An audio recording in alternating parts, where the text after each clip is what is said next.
Estamos de regreso en la emisión del Mediodía de Libertópolis y le vamos a dar la bienvenida en este segmento a Mauricio Ríos, quien nos acompaña desde Bolivia, para que nos comente y para que podamos también analizar con nuestros oyentes el fallido golpe de Estado, el intento de golpe de Estado dirigido, liderado por un militar que había sido un día, entiendo yo, unos días antes de este movimiento, había sido destituido por el presidente de Bolivia, Luis Arce. Así que, sin más, démosle la bienvenida a Mauricio. Mauricio, buenas tardes y adelante, ¿qué está pasando en Bolivia? Marta Yolanda, Jorge, encantado de saludarlos. Un saludo hasta esa hermosa tierra. ¿Qué está sucediendo en Bolivia?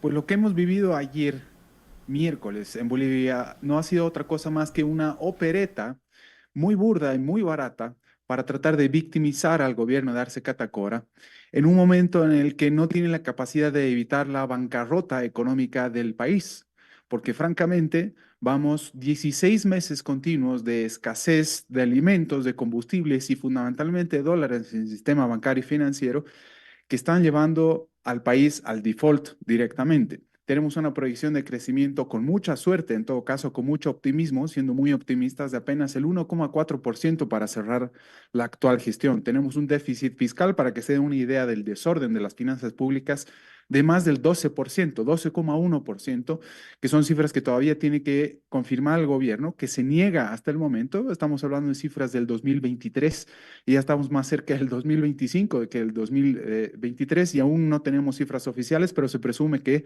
el déficit fiscal es de, como decía, el 12,1%, para que sea una idea.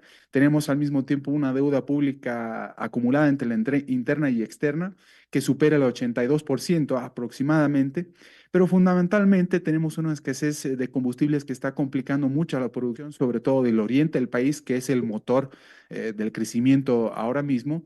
Y se presume también que YPFB, la petrolera estatal, está en bancarrota, además de que el ente emisor, el Banco Central de Bolivia, no tiene la capacidad para constituirse en prestamista de última instancia en caso de que sucediera cualquier eventualidad en el sistema. De hecho, a inicios del año pasado hemos vivido la caída de el cuarto o quinto banco más grande de todo el sistema, y el Banco Central brilló por su ausencia, revelando justamente este hecho. Entonces, como decía, ayer hemos vivido una burda opereta para tratar de victimizar al gobierno de Arce Catacora, para mostrarse como una víctima y para tratar de justificar la crisis económica que no puede asumir actualmente. Entonces, se ha armado una opereta y están tratando de justificar ahora mismo de que no se haya tratado justamente de una burda opereta, insisto. Eso es lo que ha sucedido, al menos hasta ayer, estimada Marta Yolanda.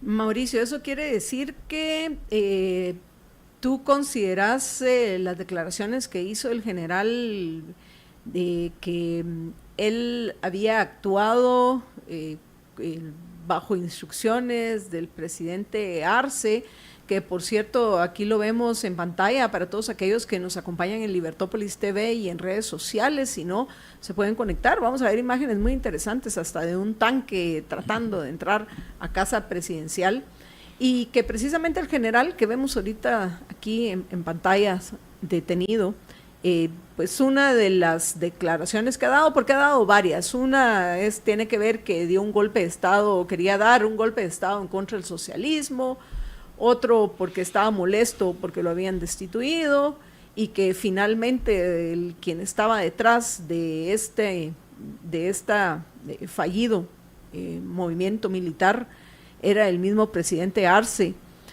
para poder asegurarse que primero no iba a haber elección de cortes en Bolivia, y que al no haber elección de cortes, porque eso es algo muy interesante que te agradecería que explicaras a nuestra audiencia, Mauricio, que en Bolivia es uno de los pocos países donde los magistrados de la Corte Suprema son electos en una votación de los ciudadanos, y no como en el caso de Guatemala, donde la Corte Suprema es nombrada por el Congreso a partir de una terna que le presentan lo que en Guatemala se conoce como las comisiones de postulación, que por cierto también en estos momentos nos encontramos nosotros en ese proceso.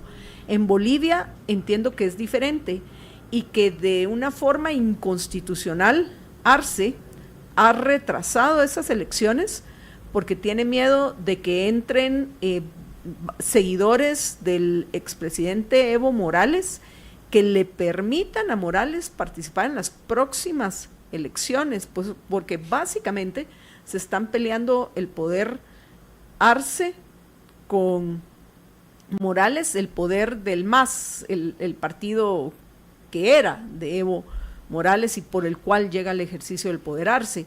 Entonces, entiendo que una de las explicaciones que da el general es esa. ¿Tú consideras que esa es la más posible o el escenario más probable de este hecho? Sí, has descrito muy bien el escenario. Además de todo lo que yo había descrito en el plano económico, efectivamente tenemos una muy débil institucionalidad democrática en el país, derivada al mismo tiempo de la Constitución que trajo esta figura tan extraña y tan absurda al mismo tiempo del Estado plurinacional, que no hace reconocimiento de la separación y equilibrio de poderes, que no hace reconocimiento del Estado de Derecho en Bolivia. Entonces, estas son una serie de consecuencias que estamos viviendo a partir de la imposición de ese Estado plurinacional aproximadamente a partir de 2009. ¿Qué es lo que viene sucediendo de manera más reciente? Las elecciones judiciales, justamente, debido a que tenemos una institucionalidad muy débil o que prácticamente es nula. Existen estas manifestaciones como las del general Zúñiga, que por cierto, lo que hemos visto ayer no es primera vez, es decir, manifestaciones políticas por parte del alto mando militar. Se ha visto cada vez, de manera cada vez más frecuente mientras el movimiento al socialismo ha estado en el poder. Indudablemente el general Zúñiga es un hombre de Arce Catacora y se ha pronunciado varias veces de forma política en función de defender los recursos naturales y vamos y toda la perorata que nosotros muy bien conocemos del socialismo del siglo XXI por toda América Latina. ¿Y qué es lo que ha venido sucediendo? Como decía, Arce Catacora simplemente busca victimizarse. Existe una división, una disputa por el poder muy grande entre los partidarios de Evo Morales al interior del movimiento al socialismo y los partidarios de Arce Catacora, también al interior del movimiento al socialismo. El principal motivo por el cual no hubo elecciones judiciales el año pasado, de acuerdo a cómo estaba todo programado, es fundamentalmente, sí, porque Arce Catacora tiene mucha debilidad, la popularidad está por los suelos, fundamentalmente por su incapacidad en el manejo de la crisis económica y en la incapacidad por ofrecer soluciones o al menos señales que permitan ser relativamente optimistas en el corto y mediano plazo. Pero hasta aquí, como decía más temprano, las medidas tienen que ser tan ambiciosas como las de una reforma estructural, para hablar solamente del sector hidrocarburos, muy ambiciosas que no podrían ser posibles si no fuera por medio de, nuevamente, la reforma de la propia constitución política del Estado que impuso el movimiento al socialismo. Es decir, es una paradoja enorme, pero al mismo tiempo es una encrucijada enorme. Entonces, Evo Morales simplemente quiere volver al poder luego de unos años y Arce Catacora se lo impide. Al menos eso es lo que se piensa, al menos eso es lo que se ve de afuera. Podría ser también que al mismo tiempo, como la oposición formal es tan débil al mismo tiempo y no tiene, se ha convertido simplemente en relatora de los hechos, pues el gobierno de Arce Catacora o del movimiento al socialismo elige su propio adversario con quien discutir y debatir los actuales problemas. Algunos dicen también que existe la posibilidad de que el enfrentamiento entre Morales y Arce Catacora sea real porque se han acusado de cosas muy graves como de ser narcotraficantes mutuamente o de apoyar el narcotráfico abiertamente o de financiarse o de ser corruptos y la lista es muy larga. Pero no han habido elecciones judiciales en este sentido y también se duda de la posibilidad de que haya elecciones generales en aproximadamente 13 meses el próximo año, en agosto del próximo año, por este tipo de problemas. Entonces, la incertidumbre en el país es enorme, al punto en el que el riesgo país es solamente Venezuela, el que tiene el riesgo país más alto en toda América Latina. Tenemos un riesgo país por encima del de Argentina, cercano a los 2.000 puntos ya en este momento. Sería la segunda vez durante el gobierno de Arce Catacora que tenemos semejante riesgo país, semejante nivel de riesgo y que no permite ver mucho más allá de algunas semanas, simplemente. Para que la gente se dé una idea y graficar lo que estamos viviendo ahora mismo, la gente no tiene la capacidad de retirar sus depósitos en dólares del sistema bancario financiero. Yo ayer retiré apenas $100 de mi cuenta en ahorros del Banco Central, entre otras cosas, porque el nivel del gasto público, la voracidad fiscal que tiene ahora mismo Arce Catacora es tan grande que ha terminado echando mano de las reservas internacionales del Banco Central, que a su vez son parte del respaldo del encaje legal de los bancos, parte del encaje o de la emisión monetaria en bolivianos de la que es responsable el propio Banco Central, etcétera. Es decir, estamos yendo rápidamente hacia el default y la institucionalidad democrática no acompaña porque directamente es nula en el país. Estamos viviendo días verdaderamente complicados en el país y lo que hemos vivido ayer ha sido un circo que acompaña toda esta crisis. Es interesante ya que hablas de la democracia, porque también una de las declaraciones del general Zúñiga es que lo que él había hecho es pelear por la democracia para todos y no solo para unos pocos. Pero eso me lleva a otra pregunta que te voy a hacer después de este comentario o pregunta de Jorge. Adelante, George. Sí, me llama mucho la atención, Mauricio, que comentabas hace un momento de que tienen un déficit fiscal del 12%. Eh, la pregunta es, ¿en qué se ha estado gastando el gobierno tanto dinero? Porque presumo que algo de ingresos han de tener, algo de ingresos fiscales han de tener, o sea que eso es sobre lo que reciben de ingresos, lo que le quitan de tributos a los tributarios. ¿Por qué es que es tan alto ese déficit? ¿Qué es lo que ha estado haciendo? ¿Sus famosos programas sociales o qué? Bueno, los principales ingresos que tenía Bolivia hasta hace no mucho tiempo eran por concepto de exportación de gas a los mercados de Argentina y Brasil. Pero como yacimientos petrolíferos fiscales bolivianos, la petrolera estatal ha sido tan manejada de un tiempo esta parte, sobre todo a partir de la nacionalización que vivimos el primer día de mayo del 2006, que la capacidad de producción, que a su vez es la que nos permite tener combustibles o la que nos permitía tener combustibles, ha caído tan estrepitosamente que ahora tenemos que pagar por la importación de combustibles a precios internacionales.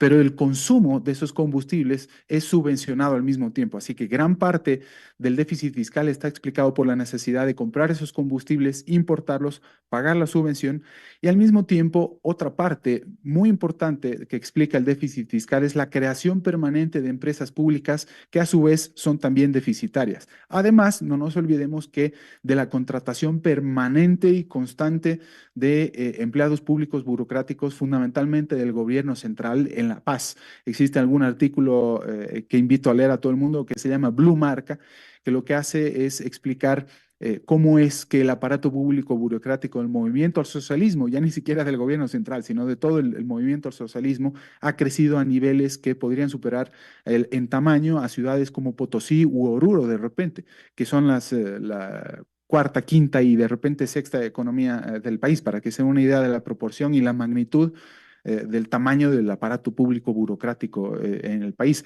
Pues son esas tres fuentes: gasto extraordinario, por cierto, estructural, no corriente, como repite todo el mundo, en contratación de personal público burocrático, en apertura de empresas públicas de manera permanente, que todas son deficitarias o están en quiebra, y la necesidad de financiar la subvención al consumo interno de hidrocarburos y la importación de combustibles fundamentalmente. Es ese realmente el grueso. Y eso es ahora muy importante en Guatemala porque ahora resulta que el gobierno, precisamente una de sus principales políticas aparentemente es que quieren hacer empresas mixtas.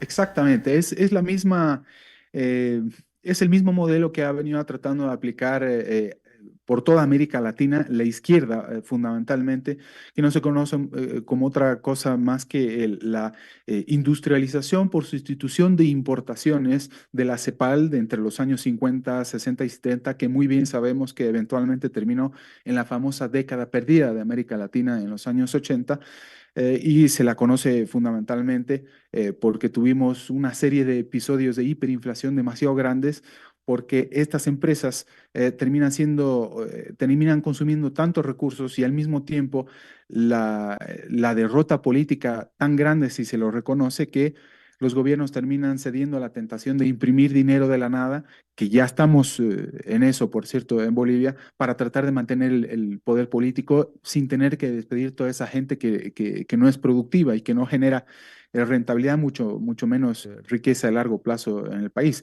Pero sí, es exactamente, es la misma receta de toda la vida que hemos visto por toda América Latina y que me temo que podría terminar de la misma forma. De hecho, ahora mismo se habla de la crisis que estamos atravesando como comparables solamente a la que tuvimos hace 40 años cuando sufrimos una hiperinflación del 23.500% acumulado.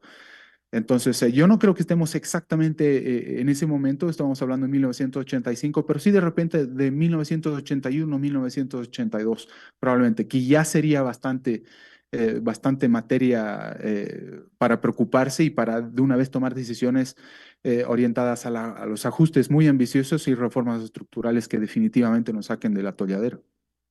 Mauricio, dentro de todo este contexto que nos has compartido de la situación que están viviendo ustedes, los bolivianos, me pregunto, ¿hay alguien en la oposición que tenga la posibilidad de pelear el poder o ya el movimiento al socialismo más de Evo Morales y ahora de Luis Arce llegó a entronizarse como una especie de imperio y que van en camino a una Venezuela donde, pues bueno, Hugo Chávez le hereda el poder a Nicolás Maduro, que ahí estaría Hugo Chávez si no era muerto, pero por lo menos pues dejó su delfín ahí a Maduro, que hemos visto que ha sido imposible, terrible para los venezolanos esa dictadura. Yo me pregunto si todavía consideras que van a haber elecciones libres en Bolivia y que sí tiene alguna posibilidad la oposición, y si hay algún opositor que tenga alguna idea medio clara de lo que hay que hacer para que cambie las condiciones de vida de los bolivianos en las próximas elecciones. Marta Yolanda, has mencionado un aspecto fundamental de cara a las elecciones de agosto, al menos hasta aquí, del próximo año, que es elecciones libres. ¿Qué quiere decir esto? Ustedes bien saben, y lo hablamos de hecho en el programa en su momento, que en 2019, perdón, Evo Morales cometió un fraude espectacular. Y eso lo avala un informe muy bien escrito, muy bien redactado, muy bien investigado por parte de la OEA, la Organización de Estados Americanos. Pero a partir de ese momento no se han hecho demasiados esfuerzos por sanear, entre otras cosas, el padrón electoral. Es decir, hay muchos grises todavía en ese aspecto. Nadie garantiza que no vaya a haber nuevamente un fraude. Pero respecto de si existe algún opositor potable, medianamente potable en el país que esté haciendo cuenta de todos los problemas que tenemos y además tenga la capacidad de asumir el desafío que implica mantener a flote a Bolivia e incluso más aún llevarla al crecimiento a largo plazo y que tenga la capacidad de crear riqueza en el país, pues digo con un rotundo no. Existe la posibilidad, se ha empezado a hablar, aunque muy tímidamente, de algo de liberalismo, algunos valores de la libertad, pero de algunos candidatos que no tienen ninguna posibilidad, pero en absoluto, de presentarse a elecciones y encima ganar. Lo bueno es que se está comenzando a hablar de un poco más de liberalismo, entre otras cosas, fruto de la influencia de Javier Milei en Argentina y lo extraordinariamente bien que lo está haciendo a pesar de muchas cosas también y los desafíos que existen allá. Agradecemos, yo al menos en lo personal agradezco mucho el fenómeno Milei en Argentina porque es definitivamente una fuente de influencia muy importante y además porque está aplicando las ideas que a mí me encantaría que se aplique en Bolivia. Como digo, existe, aunque de manera muy tímida, algunos candidatos que se están animando a hablar de un poco de liberalismo y de un poco de diagnóstico sobre la economía fundamentalmente, pero yo no veo en absoluto ningún candidato porque los candidatos de los que yo hablo son relativamente nuevos y no tienen la posibilidad de presentarse legalmente siquiera a las elecciones porque, entre otras cosas, no viven en el país, pero sí que hay candidatos antiguos que se presentan siempre a todas las elecciones, que por lo menos ya están hablando de un diagnóstico relacionado al exceso de gasto y a la voracidad fiscal que tiene el gobierno, que lo mínimo que habría que hacer es recortar el gasto público estructural. Pero no, es muy difícil ser optimista en este escenario en Bolivia, pero hay que seguir trabajando, hay que seguir hablando en favor de las ideas de la libertad, de los derechos individuales de propiedad privada en el país, indistintamente cuál sea el escenario, esperando que sí, efectivamente, algún día no solamente un candidato, sino incluso todo un partido o gente que acompañe desde la ciudadanía con educación cívica y demás, como digo, en defensa de la libertad, pues permita al país algo más de optimismo, pero en el corto plazo, si hablamos de aquí a 13 meses, es corto plazo, pues es muy difícil ser optimistas, Marta, Yolanda, Jorge. Mauricio, bueno, y mencionaba el tema de las elecciones libres, porque es la única forma en que podemos tener cambios de gobiernos que nos traigan un bien en el 99% de los casos. Las dictaduras que surgen después de un golpe de Estado, los casos excepcionales son aquellos en los cuales han traído un bienestar a la población. En general, las dictaduras se convierten en producto de un golpe de Estado, es como dicen, vamos a caer del sartén al fuego.